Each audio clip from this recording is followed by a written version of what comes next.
This podcast is brought to you by Most Valuable Podcasts, saving your day from boredom with the best podcasting entertainment.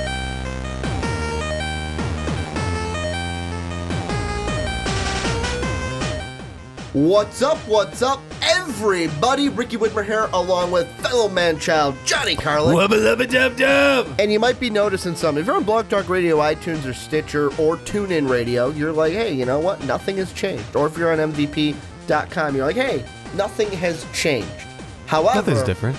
If you're on YouTube or watching one of our segments on mostvaluablepodcast.com, you're sitting there going, Ricky, why am I seeing a static image? I'm not seeing your wonderful face today. What is going on? Well, there are a few things going on. One, we're crunched for time today because Johnny's got work immediately after we record. Not blaming it on you, blaming it fully on me. And number two, we have the camera set up like we normally do. I'm waving to it right now.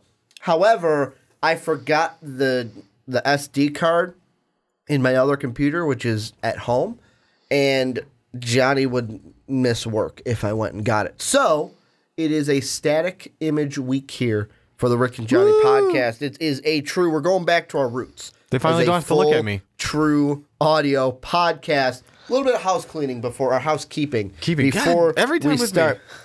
I've been good for a while. I don't know why I said house cleaning, but housekeeping. Number one, MVP t-shirts. We are now selling them $22. You can find out how to do that below in the description. Number two, check out patreon.com/mostvaluablepodcast. You like what we're doing here, want to help support us, make it so Ricky doesn't forget the SD card. Check that out, patreon.com/mostvaluablepodcast. Number three, if you're on iTunes, have an iTunes, go ahead, give us that beautiful 5-star rating. Rick and Johnny Podcast, The Onside Kick, the Prime Time Podcast, and the Fast Break. It would mean the world to us, and it would really, really help us out. Now, I'm trying to think. I think that's all of them. I think so. I think so. There might have been one more that I'm forgetting. However, I think that is the big three. So, Johnny. Patreon thing you did, right? Patreon.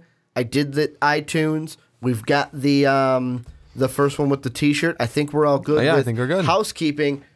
We got a jam-packed show today. Yes, we do. And we've been talking for a couple weeks. I think last week was the first week where we had off because we had our Marvel Infinity War reaction that took up most of the show. But Disney and Fox have been in talks. We talked about it when it first happened. Then talk stalled. Then we talked about Sony. Then we talked about Disney picking up the talks yet again.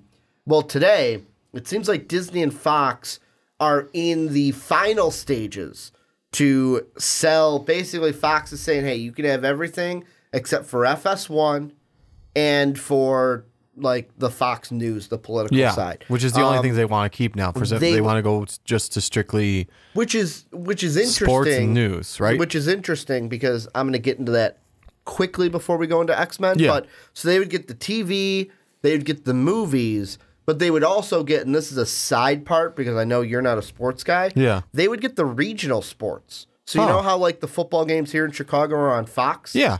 They would probably now be on ABC or be on ESPN because Disney owns ESPN. So that's a change that could happen. Interesting. It's going to be interesting to see what happens there. Yeah, really. Because the regional sports moves over. But what we are talking about today is, I know this isn't the only thing that this is affecting. There's a lot of things that this could affect because, like, The Simpsons is now going to be a Disney syndicated thing. I believe the old 60s Batman, they may be able to have the rights for that now. Yep. But what we are looking at is the Marvel Cinematic Universe, the MCU. We have Infinity War coming out in May. Obviously, they're not going to shoehorn anything into that movie. No, they're not going to touch that unless it's an after-credit scene. Yeah, but it's pretty much done. What I want to focus on is Avengers 4, which is 2019. Yes. Here's what I want to ask you. If you are Disney, if you are Kevin Feige, more importantly, before we get into how you would shoehorn them into an Avengers 4, them being the X-Men, I want to ask you this first. If you get the X-Men and you're Kevin Feige, do you try to fit the X-Men into an MCU? Or do you say, screw it, we're going to keep the MCU and the X-Men universe separate? I think partially it wouldn't be a bad idea to just keep them separate for now until like this phase ends, our last phase ends. But I wouldn't mind and you don't have to throw the whole team of the X-Men in. Throw like one or two iconic characters from there. Mainly one. Let's be honest, one iconic character. One. No, I mean I could see throwing a few of them in there if you can pull it off. Maybe if let's say Cap survives this one, Infinity Wars. Yeah.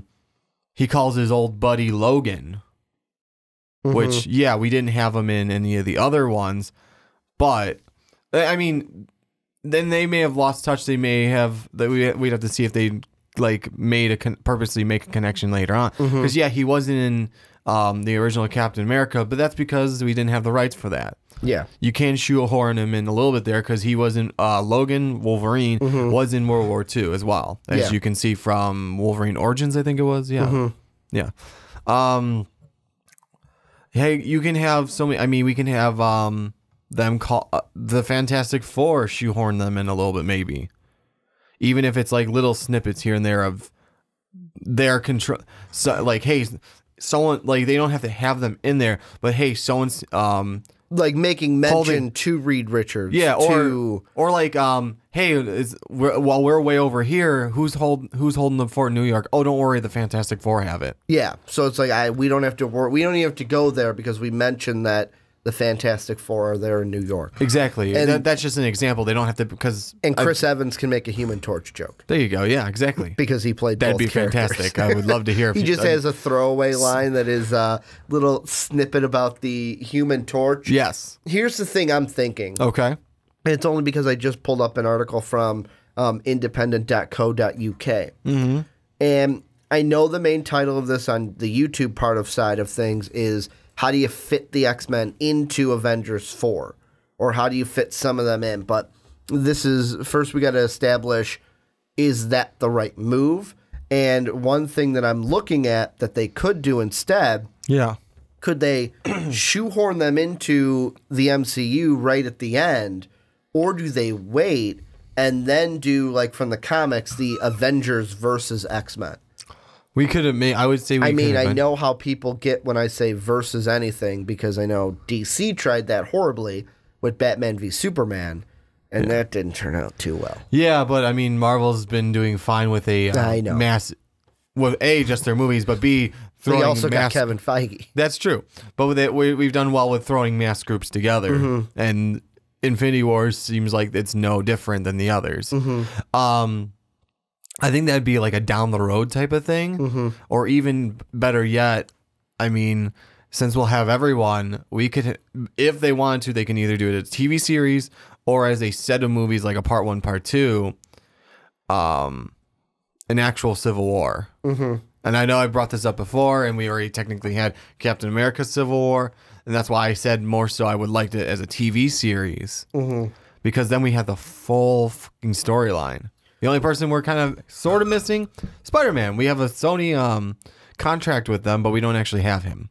Yeah, but I mean, let's be completely honest. As long as Disney and them are making money, Sony, I think, is going to be like, let's extend that a little bit to keep Spider-Man with you guys. Exactly. Maybe pull them back for a movie or two. But the one thing that was interesting is what you said. Okay, if we're going to put anyone from the X-Men into Avengers 4... The thing that I would look at, and I kind of asked you this before we started recording, is like, okay, they have like Dark Phoenix, the Dark Phoenix saga, which is called Dark Phoenix, is supposed to still come out. I haven't heard anything about that being derailed because of these talks. I would just include some of those members because you don't have to find anyone new to cast. All you would have to do, you'd have to renegotiate, but I think the actors and actresses that they have in that movie, except for maybe like McAvoy, Sophia Turner, most of those are going to be on the lower end. You're not going to pay them like as much as you would pay a Robert Downey Jr. or a Chris Evans. That's true. So like you can include, and I'm also kind of just looking at like the main core for X-Men.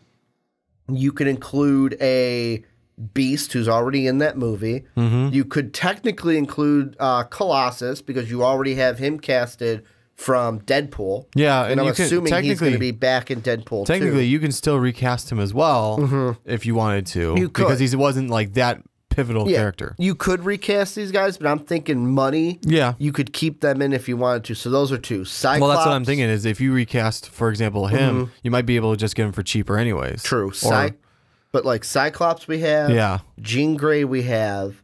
Gambit, because they have the Gambit movie with Channing Tatum. But Channing Tatum, that could be a big price for a character that we have not seen yet. We haven't seen Channing Tatum's Gambit movie. So for all we know, they might switch that one out. Yeah. We've had a Kitty Pryde. We've had Psylocke, but I wouldn't bring... Psylocke was a throwaway character in Apocalypse. Yeah. I know we've had Rogue, and then to me the big one is if you're going to pick one character from the X-Men to put in Avengers 4, I would think that you have to put Wolverine. Like, you don't have to, but if you're Marvel and you're sitting there going, hey, you know what? Let's put a character from X-Men in here, and you only had to choose one, it's got to be Wolverine. It would be Wolverine. It's got to be Wolverine. But for many reasons. For one, the recasting thing is the big one. That would be a big one. But I'm saying more so, the reason you would pick Wolverine out of any of them, he has ties with the Avengers in the comics. He has ties with the X-Men in the comics. So that's tying them in together. He's probably one of the most versatile characters just because he's been around everywhere. That and just the popularity of Wolverine, whether it be from kids, you and me watching the X-Men cartoons, people reading the X-Men comics, the Wolverine comics themselves, or the movies that came out. He's a pretty popular character out of any of them. But yeah, if you're gonna throw in a core group, it'd be like Wolverine, obviously Cyclops, Jean Grey, Beast, and then you can falter through the character of maybe throwing in I forgot his name already. Colossus. Here's the big. You'd have to have Professor X. Would you have to have Magneto then? Because Magneto's on the other side. You don't have to because he's technically a villain. Here's the thing, though, and let me throw this. And he might help out, but let me throw this in. Yeah, go ahead. I know Avengers 4 is getting to the end of this phase. Yeah. Do we then shoehorn in? And this could be total like Ricky, you're adding too much to the pot. Could you imagine an emotional scene between Magneto or Scarlet Witch finds out and they could finally do the, hey, you're my daughter. I am your father. You are my daughter. And then Magneto... Fine, don't go with the joke. And then Magneto finds out that his son is dead also. Oh. Because isn't Scarlet Witch and Quicksilver? Yeah, the only problem with adding those two exact universes in is we have a Quicksilver in the other one. Forget that. Forget that even happened. Like, I would do... just forget. Well, what I would do is, depending on how Quicksilver is going to be in Dark Phoenix Saga, I would do he's dead.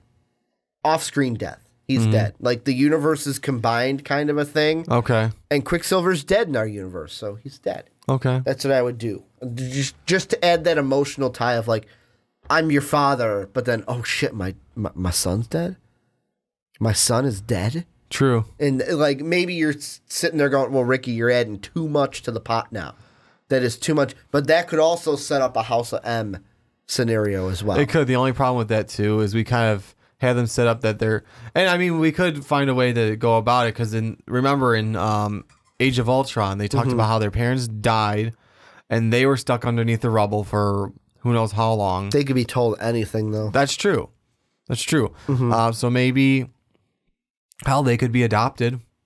Well, like Magneto gave them up so he can keep his life going of what he does for a while. This is what you do. That could be what they do. This is what you do if you go down that rabbit hole. We're gonna dive down that rabbit hole. That's why I mentioned it.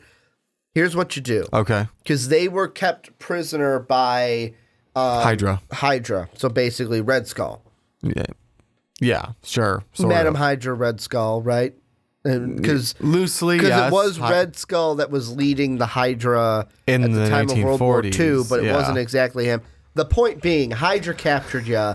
They filled your head with useless crap. They could have fed you anything, and you would have believed it. So what Magneto now coming back into the situation, no, they lied to you. You are mutants, and you are my daughter. You're a mutant, though. And then it's like, boom, we can use mutant now. Yeah, now we can use. Well, that's definitely one of the biggest things is we can use the word mutant now instead of they're miracles. Yeah, they're miracles. Which and then you can actually play into it as You could be like, oh well, Hydra didn't really. They didn't want them to know they were mutants, so they called them miracles to. Well, or Hydra didn't actually 100% understand know what a mutant was. Understand how a mutant became a mutant, which is, in case nobody knows, it's usually during adolescence, teenage years, when something of high stress makes your body finally trigger that mutant power to kick in. That's been repressed. It's been repressed, yeah. That's when it happens. So, I mean, they were basically torturing them using the Mind Stone and stuff like that. It's like these are the only, because they said something along the lines of these were the two to survive. Yeah. All the tests. It's like, yeah, must have been because they were mutants. And whatever you were doing to them finally made that kick in. Like Deadpool. Perfect example of that movie. All the shit they put him through before his powers finally kicked in. Well, I mean, even look at the trailer for New Mutants. Yeah, that too. What they're doing to those kids to try to trigger their mutant abilities. Yeah, no, exactly. That's those are both perfect examples of how mutant powers happen. Yeah, we see it in the first X-Men movie, et cetera, but those two are the best examples to me of like the amount of stress that the body could possibly need. In the original X-Men trilogy, and I know I'm going back to like Ricky, we forgot those movies existed. Yeah. But I just want to throw out, didn't they do something with like pyro or something? Wasn't there a scene that I remember Professor X went to someone's house and had to like wasn't it Jean Grey's house and he had to like chill everything out and like wasn't that the one where it's like they went to fight and everything just froze? That was the third one, and it's like, I think. Oh my god! What? Like you see Wolverine, like, oh my head is going to explode, kind of. I think that was the third one, if I remember correctly. But there was also the first one. You see kind of how you can kind of see how just normal everyday stress from a teenager can do a mutant power with Rogue.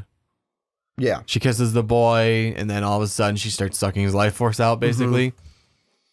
So God, that'd be the worst power, right? Not be able to touch anyone. Power, not be able to touch anybody, anyone without gloves. Yeah, right. She just had a lot of medical gloves around. Snap. That's how she did things. Don't become a doctor. Yeah. Well, she could become a doctor. That's true. She's always wearing medical gloves. But if you accidentally bump someone, oh yeah, no, then you're fucked. But let me ask you this. Yeah. Let's get to the final thing, the final verdict. You're Kevin Feige. Okay. Congratulations. I have done my voodoo magic, and you are now Kevin Feige. Congratulations. Yeah. How do you, if you want to put the X-Men into Avengers 4, how do you do it? What's your final plan? If I'm going to put are we saying you want... can do do anything you want. You can only put one. You can put them all. How do you put them into Avengers 4 if you do it at all? You could say, no, I don't want to do it. If I'm going to do... There's one of three ways I would go about it. If I'm going to just throw one of them in, Wolverine, it can work because, again, if the comic ties make it... Basically, the comic ties make it work for Wolverine. If you want me... If I'm... Like, let's say that Disney's saying, we want the X-Men somehow thrown in there. Make an end of... like a after movie scene somehow, and don't see Disney doing that because they don't like to shoehorn stuff in like this 100%.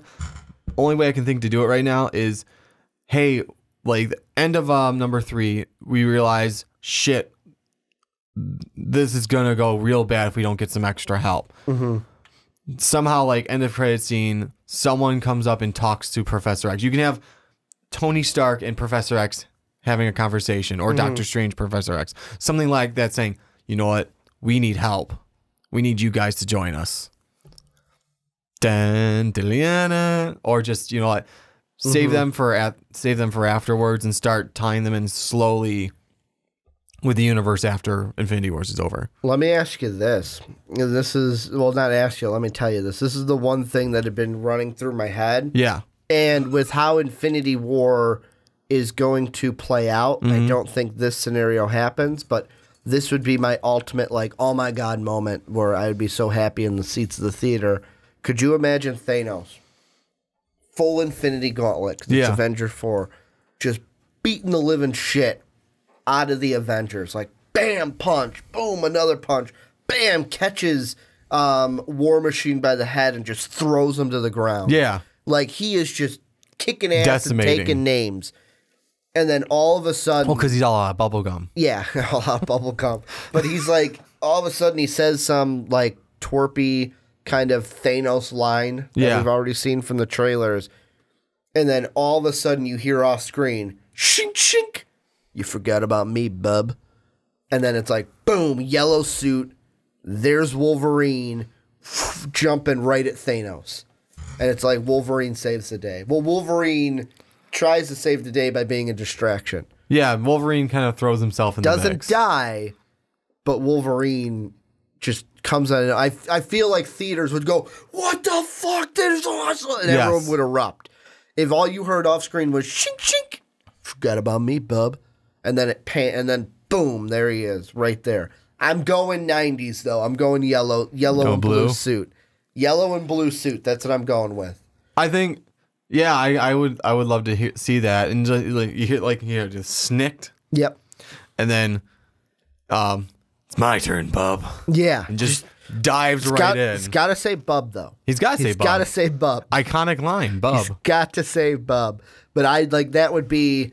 I don't know how you do that. I don't know if you can do that because I'm not writing scripts. But that is one. I don't see why not. That I would be like. Do it if you could. Well, because let's do it if you could. Let's put it this way: who's not going to join in if the world is going to shit because Thanos? Or if you want to do more of them, same kind of a thing, but it's snick snick. You forgot about us, and then it's like Bub. the entire. Don't forget Bub. Forgot about us, bub. And then he's leading the charge of X-Men coming to save the day. Yeah, and the X-Men save the Avengers.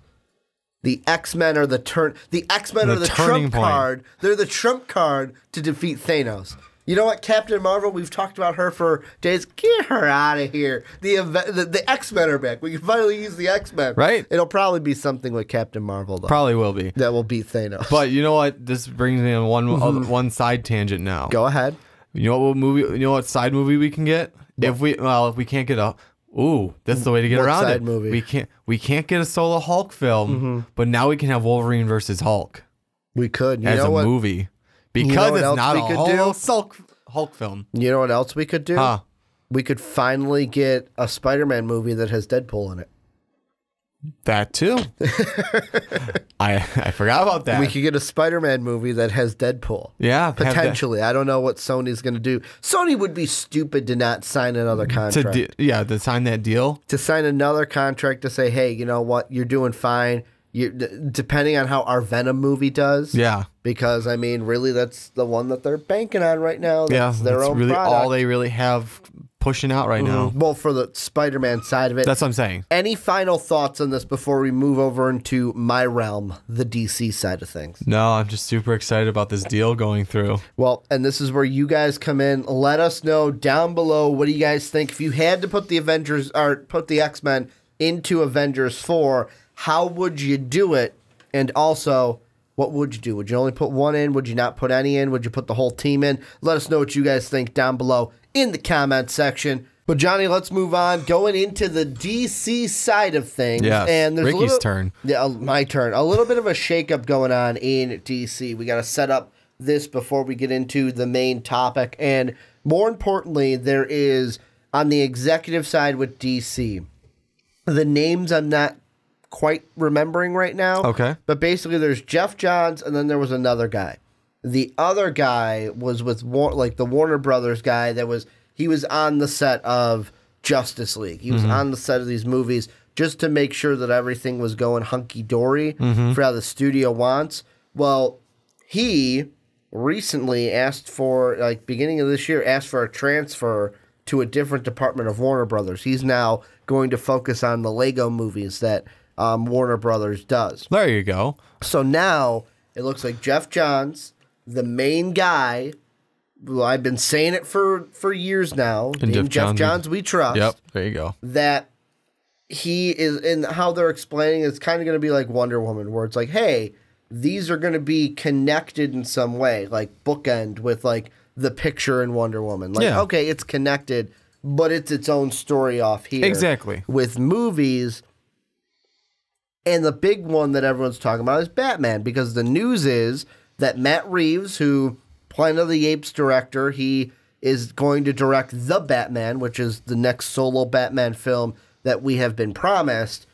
He has said that he plans to recast Ben Affleck. Yes. So he wants a new Batman. Batfleck. But Batfleck has said that, hey, I expect to finish out my contract, which ends in Flashpoint. So this tells me, first off, that what we talked about either 2 weeks ago or 3 weeks ago when it came to the Flashpoint movie, and I said, you know what, this is where it's like the Flash changes the timeline, and boom, it's just the next movie. Here's our Batman. No one questions it. It's just we have a new Batman. Or you do the Flashpoint story. We have Batfleck beginning. Yeah. He's in the movie. Well, I'm saying Batfleck in the beginning, time travel, Thomas Wayne Batman, bookend of it, new Batman. Yeah, that's exactly what I think is going to happen. Not like put him. Oh, next movie just drop. Yeah, they'll either, we'll have our new Batman in that movie. I wouldn't be mad at that, but they could do both ways. They could they could put the new Batman in at the end, but if they haven't casted him yet, they could just. I would just hope to have him like in there, just kind of softer blow. It's like, okay, us to give us time to, we see our new Batman, adjust to it before the next movie. And here's the thing about it, and this plays into the adjustment period. Yeah. That Flashpoint is not going to affect the Batman, because apparently the Batman is supposed to be kind of like Wonder Woman in a way. Yeah. Where Wonder Woman was back in time. But it's, okay. It was like Wonder Woman was like years before Bruce Wayne was even a twinkle in his mother's eye. Exactly. That was basically how far back it was. Well, I mean, 1940s, if we think about the original Batman comic book story. True, I guess. Sorry, semantics. But what I am trying to say is the Batman, the Matt Reeves version, is supposed to be a younger Batman. Yeah. A younger one that we have now. So it's supposed to be in the past. So really the Flashpoint kind of shakeup, I'm going to call it. Yeah. Or the reboot, the retcon, whatever you want to use. Shouldn't mess with it. Won't mess with the Batman. It'll only affect the Justice League if and when you have the second Justice League movie. Yeah. Here's what I want to ask you. For the next Batman, the guy who will be in the Batman, who will eventually, I would think, would then be in the Justice League next movie. I want to ask you, I know you're not the DC guy, I'm the DC guy. Right now, who would be your leading candidate to be Batman after Batfleck? Well, honestly, I have to agree with the Screen Rants article we went over, and we talked about it. I don't think it was last time. It was like 2 podcasts ago. It was like 2 or 3 podcasts ago. Because that was Jake Gyllenhaal. Yeah. And I mean, that's just, I feel, so far, I like him as the top choice. But I mean, I'm looking at the Screen Rants article, and Michael Fassbender is not a terrible choice. But he's not. Does he look like a Batman though? That's the thing. I feel like me. The picture they have on there doesn't quite do it justice 100%. When he has a little bit of gruff on there, the 5 o'clock shadow. And the thing is, actors can, especially like weight and build wise, like look at Josh Brolin for Cable. Exactly. Look at David Harbour for Hellboy. Like, oh man, guys can jack up or gain weight for roles if they need to. Yeah, and I mean he's not terrible. He's not like he's unfit already because he's been doing superhero movies already. Yeah. There's one in this list that I actually saw that like I can see his facially he looks like Batman, and I'm trying to see who it is right now. It's not John Hamm, is it? No, it wasn't John Hamm. The thing that I think about is like Jake Gyllenhaal, I think could work as Batman, but part of me feels like I don't like. If you asked me today, Ricky, who's your #1 choice to be Batman? I don't know. You don't know. I don't like, and I don't think that's a bad thing. Like in the past, it was like, hey, this guy should be Batman. This guy should be this person for another role that we're thinking about. I look at this point and I go, I don't know who should be the next Batman. Are there choices that could work? Yeah. Like I look at John Hamm, who in Mad Men was in Baby Driver. The thing I like that they could do there is, especially with him with the beard, to me, maybe it's just a picture I'm looking at on fortressofsolitude.co.za, but the picture that they have of him, he looks like he could be related to Jeffrey Dean Morgan, who True. He teased again a Thomas Wayne Batman, and in the Flashpoint stuff, they said they are going to heavily focus on Batman. Like, that storyline is going to be in there. I really hope so. Honestly. You know what just popped into my head? You know how you shoehorn and that's the word the podcast, shoehorn. Shoehorn. How do you shoehorn the new Batman into Flashpoint? Huh. Do exactly what they did at the end of the animated movie, where after the Flash resets everything, he comes back and it's just Batman doing some like repairs on his utility belt, and Barry comes up and goes, "Hey, I got this for you," and he gives him a note, and he opens it, and it's just the part that says "Love, Thomas Wayne," and it's just tears On the paper. hit the paper, but you can actually show then this is Batman now. Yeah. And you can even have the Flash himself like, whoa, Batman looks different. Batman has emotion. What did I... No, like... I'm kidding, look, though. like, No, what- yeah, what he did does I- look different. What What did have I done? What did I do? Did I do anything? And then just talks to him normally. And that, that's the great thing, too, about the Flashpoint part of it, is you can go with someone that looks a little bit younger than... Yeah. Then Batfleck. Batfleck, because... We're not calling him Ben Affleck anymore. We're He's just calling him Batfleck. Batfleck. No, you can go with someone at least that maybe looks a little bit younger than Batfleck, even, because... I mean, that could change the time when they had Bruce or when this happened. Yeah. And that doesn't matter anymore then, whoever we had. But John Hamm, I can agree with you. I can see him as a Batman. The other one, I was looking at through this list that I have up in front of me, and I'm trying to find him again. Mike C. Hall, maybe. But the one I'm looking at off of the Screen Rants article, Okay. his name is Wes Bentley. And I can just... he doesn't look like Batman, but he looks like Bruce Wayne. I can... Since we're I'm looking at him. I found him. okay. I'm trying to see that picture. I kind of see Bruce Wayne in that one at least. Just because I don't see Batman though. I mean, That's the weird part. the thing that makes him. Oh no, I'm sorry. unique. That's not what I was looking. I was actually looking at Matt Bomer earlier too. The hair kind of looks like the Christopher Nolan one. It's got kind of the wave to it. The Matt Bomer, however you want to How say do you it. pronounce it? Bomer, I think is how you said it correctly. That looks more like Bruce Wayne. That's than the one I Wes Bentley. I didn't scroll up enough. Here's the thing that I want to look at though with Wes Bentley. Yeah. And it says it right here in the Screen Rant article of, and I quote, "The legend goes that Wes Bentley was producer/bat expert Christopher Nolan's first choice to play Bruce Wayne in Batman v Superman." And it's easy to see why. Just look at him. He exudes Batman's unique brand of brooding charisma. He's also a total beefcake, which is also a great trait in a night-stalking vigilante. Would that play in at all, do you think? That, hey, Christopher Nolan thought this guy would be a good Batman. Let's see. Like, would that put him to the top of the list with, like, a Jeff Johns because of Christopher Nolan and how well his Batman movies did, except for the third one? I feel like they except for the third except one. for the third one. I feel like they take that into consideration definitely, because wouldn't you? I mean, it's like, well, Christopher Nolan was thinking about putting him in there. I would a little bit, At least a little bit bit of it would be like, okay, let me see. Well, it would at least get you a consideration for the role, which means they'd bring you in to see how you do. You know which one is interesting, and I know that you have not watched this TV series. Okay. But Friday Night Lights. Yeah. You know what I'm talking about? At least I do. it's the football TV series. Yeah. Number 8 on that list, Kyle Chandler. Kyle Chandler was Number Coach 8. Taylor in Friday Night Lights. It's unique though because like I look at him and I'm like, all right, I could see him being Batman. But you know who else I could also see him being? Superman. Like, I look at Kyle Chandler and I go, I see Superman a little bit more than Batman. I was going to say that exactly. I see more Superman than Batman in his face, especially that picture right there on the Batman 15 actors who can replace Ben Affleck article, Screen Rant's article. Yeah.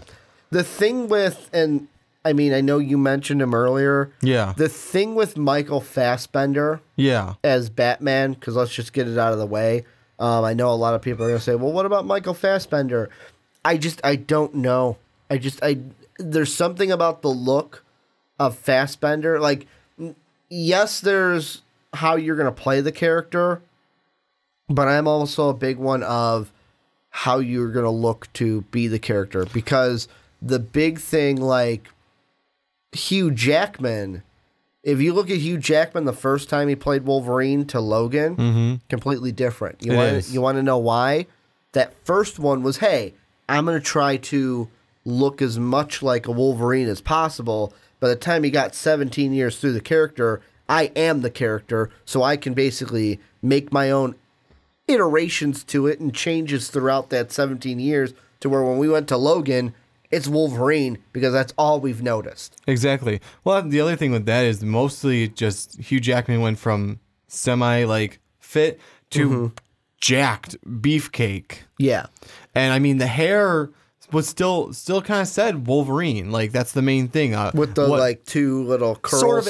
Sort of like making it look that way. And they did change it up a little bit. It didn't look 100% like that anymore, which was fine because at that point it's like, okay, he's Wolverine. We don't really need the hair to tell us. We don't really need anything else to tell us other than, okay, it's Hugh Jackman and he has claws. Yeah.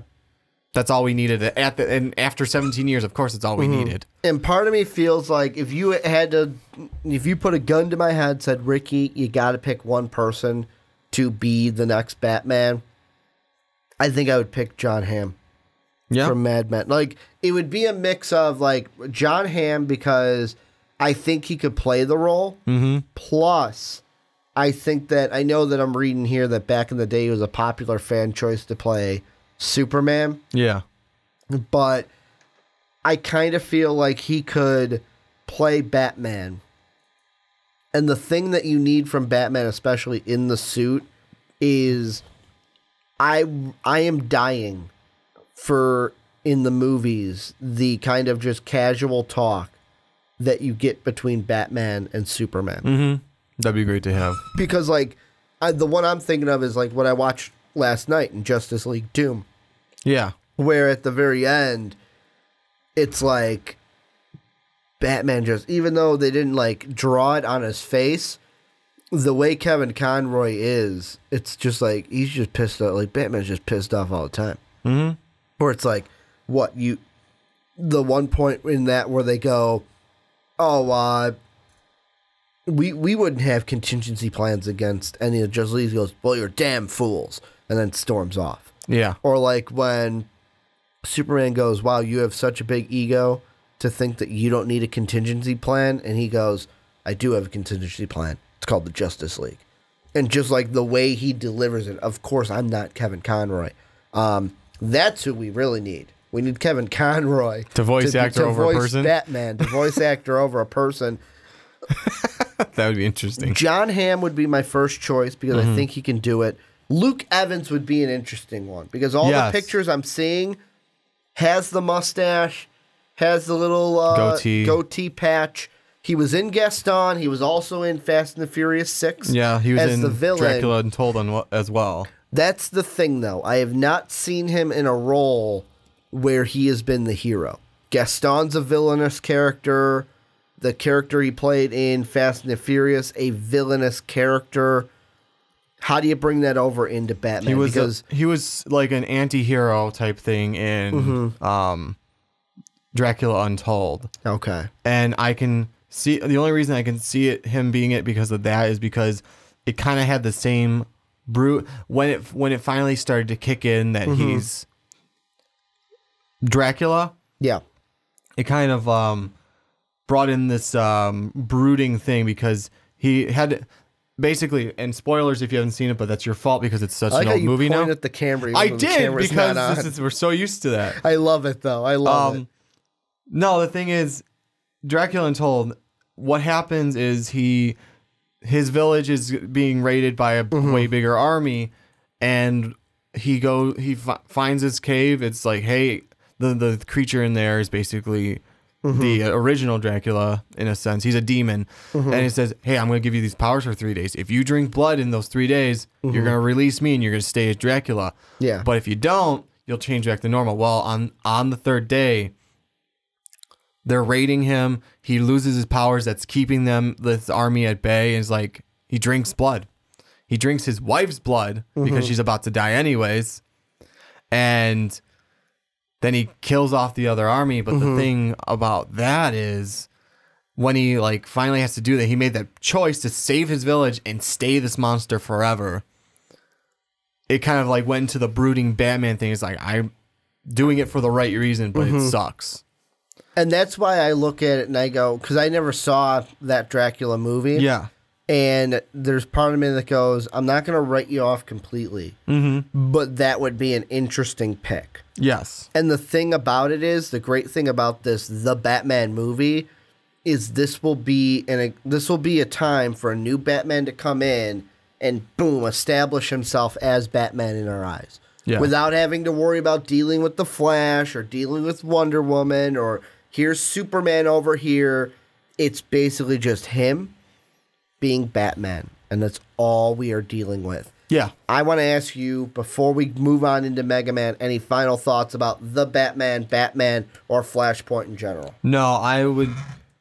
Well, for one, I'm just going to say Flashpoint, Thomas Wayne, Jeffrey D. Morgan. That's what I was going to say the same thing. Gotta be Jeffrey D. Morgan. I have no one else in mind. And I am so excited. I mean, I don't know exactly what they're going to do with the Batman storyline, but I've heard things that they're going to heavily focus on the Batman side of it, which would be awesome. Thomas Wayne Batman, if we can get a Martha Joker.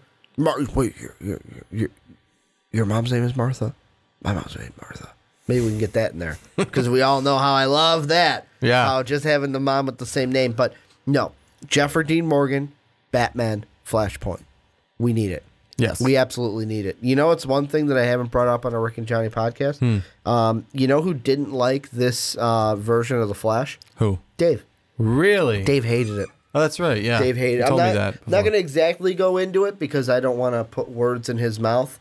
Maybe we'll have him on one time to vent his frustrations about The Flash. I know me and him talked about it a little bit when we played Destiny on our Twitch stream 2 weeks ago. But yeah, he is one person that did not. Well, The Flash is his guy. Yes, it is. I get it. The Flash is his guy. It's kind of like the same thing with me. If I thought they weren't doing Batman right, I would be upset too. But that's very I true. just find it funny that he absolutely didn't like this Flash at all. But this is where you guys come in. Let us know down below, who do you want to be the next Batman, and who would be, really give us your top three and tell us why you'd want some of these guys to play Batman and what you are expecting for in Flashpoint and the Matt Reeves The Batman movie. But Johnny, let's move on into our final topic, and we're going into a little bit of gaming news. Yes. The Video Game Awards were this past Thursday, and one of the things that was revealed, the way it was revealed was great. There's an anniversary trailer for Mega Man, but then there's also the Mega Man 11 trailer. We're going to talk about Mega Man 11,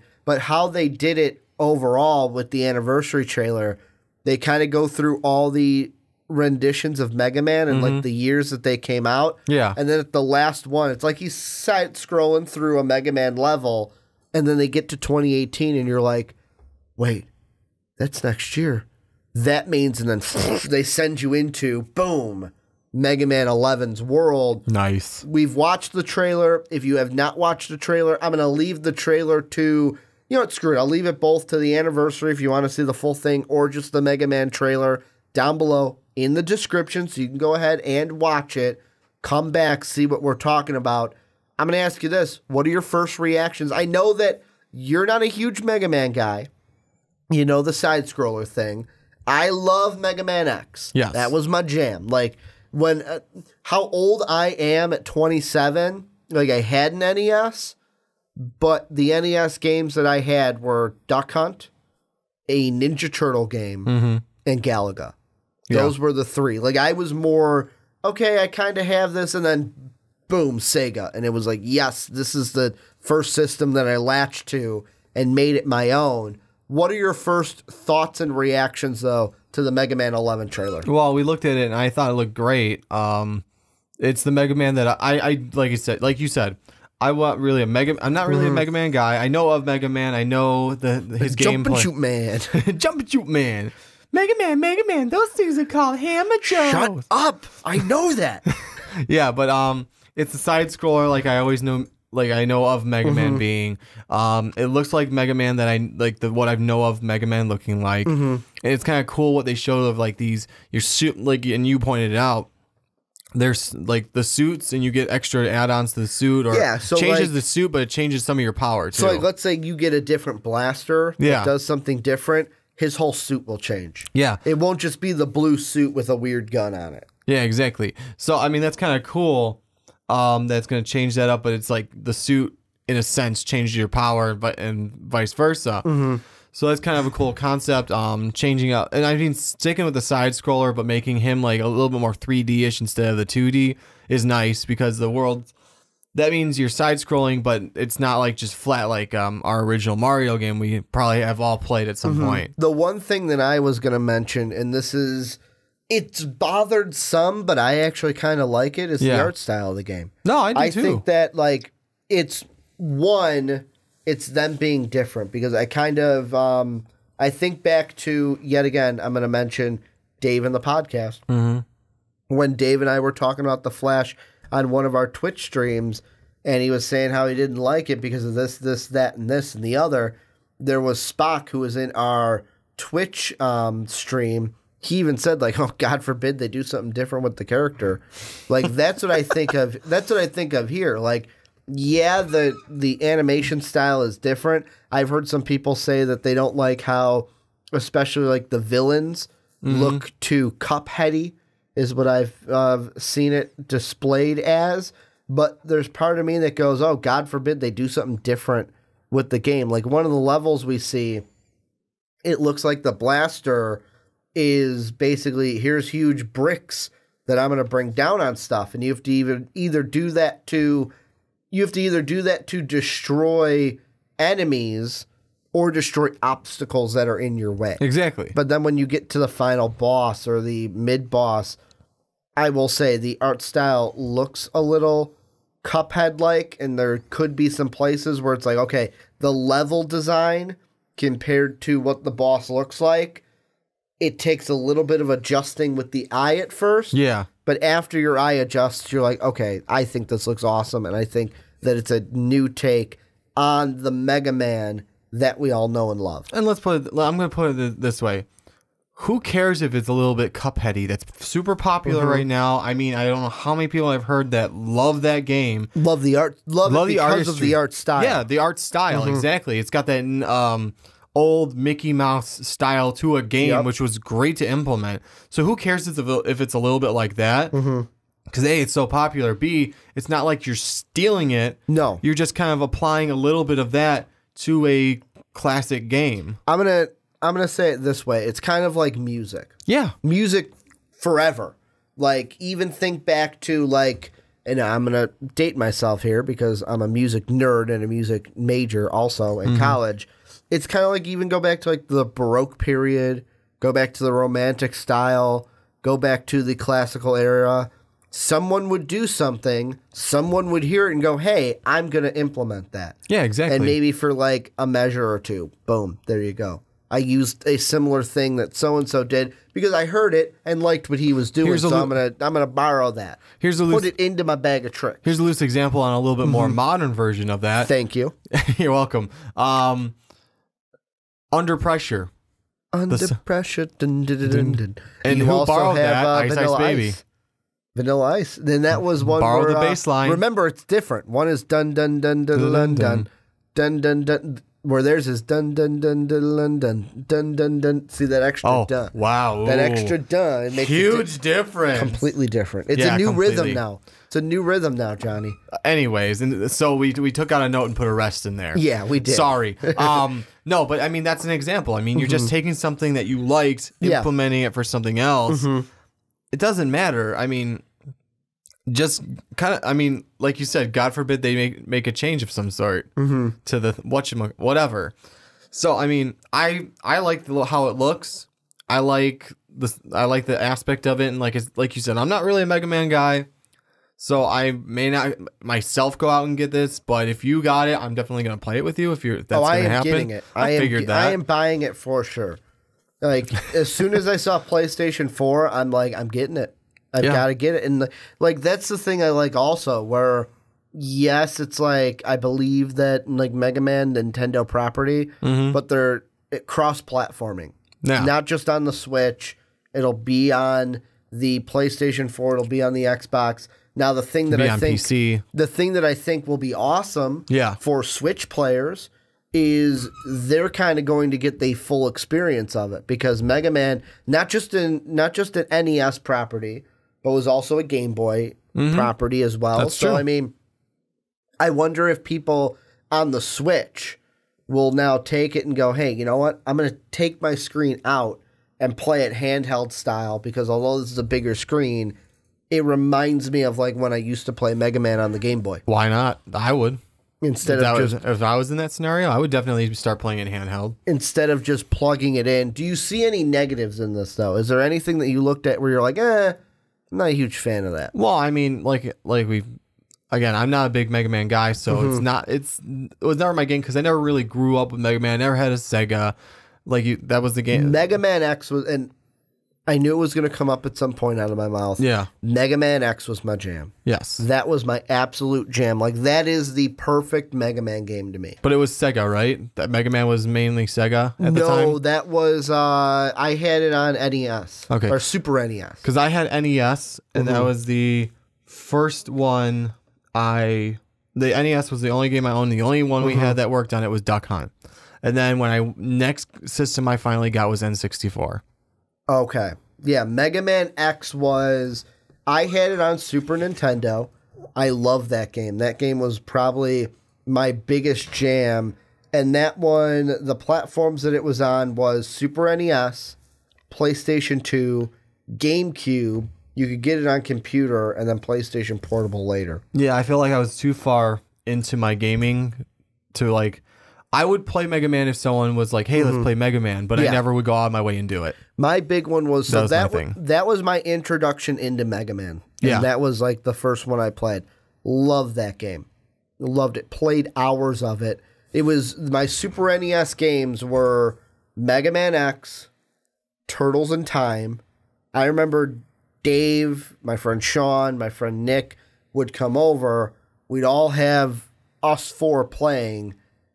And it would be, we're playing Turtles. Yeah. Or it's like the two of us and, okay, we died, throw them back. Yeah. And it's like you have the two on the side scroller thing also. Also had a Power Ranger game on Super NES. It was the same thing where it's like side scroller, you can go up and down on the floor. Yeah.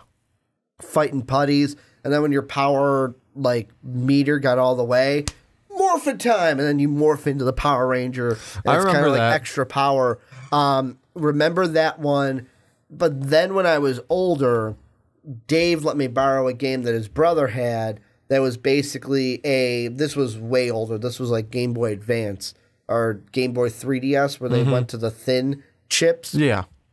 And yeah, it was a 3DS game where it had all the Mega Mans on it, like the old Mega Man. So I was able to play Mega Man 1, Mega Man 2 and kind of be like, oh, so this is what I was missing out on. Because I was like Mega Man X came out in 93. That was right in our, like, we were 3 years old. By 4 or 5, boom, I'm into gaming now. Yeah. I'm into gaming. 4 or 5, then 6, 7, boom. I'm full on blown. I'm a gamer, which back then, I mean, as a kid, we never called ourselves gamers. No. Now we do. Not then. No. But that was really it. And I saw this trailer for Mega Man 11, and I was like, although I wasn't like I played every Mega Man, I love Mega Man, I like Mega Man, and I like the games. I saw this, and I'm like, I'm getting it.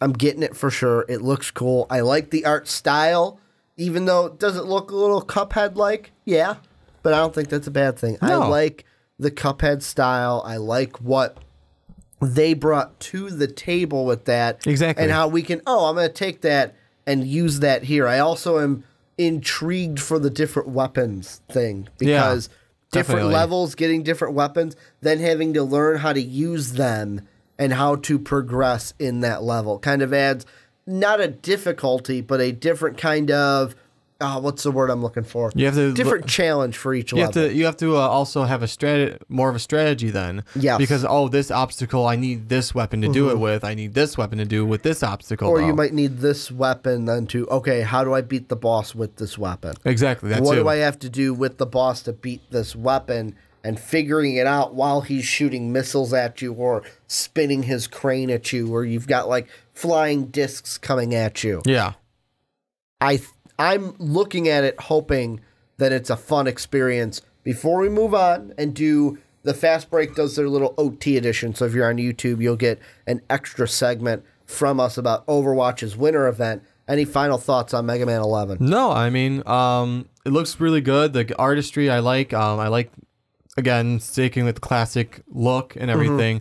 If you get it, you want to play it, I'm happy to play with you. I am totally going to get it. We're a year away from it almost. Yeah. 'Cause it said late 2018, but I will get it. We'll probably play it on the Twitch channel or wherever we're streaming because, like I said, it's a year away. So I will definitely get it, and me and you could stream it and play definitely. it for all the fans. But if you're listening to us on Blog Talk Radio, iTunes, or Stitcher, thank you guys for just sticking around, or TuneIn Radio. I keep forgetting we're on TuneIn now. Thank you guys for sticking around. If you're on YouTube, go check out all our other segments. Also, we'll have a special one out tomorrow about the Overwatch winter event. A little bit of housekeeping at the end. First off, patreon.com/most valuable podcast. You want to make sure to help the channel, help us do what we do for you guys. Make sure that Ricky's not an idiot and doesn't forget the SD disc at his house. That would really help. And for $10 a month, you could be on a Rick and Johnny podcast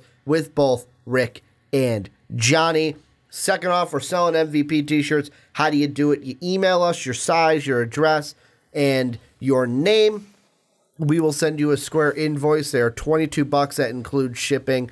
And then we will send you off an MVP t-shirt. And then finally, if you're on iTunes, have an iTunes account, give us that 5 stars if you would. Give us a great review. Rick and Johnny Podcast, The Onside Kick, The Primetime Podcast, and The Fast Break would mean the world to us. It would really, really help us out in the long run if you guys could do that. Then finally, thank you guys for listening this week to the Rick and Johnny Podcast, because yet again, Ricky's an idiot and forgot the SD card to the camera at home. I will not do that next week. You will see us again next week for both Johnny Karlic and myself, Ricky Widmer.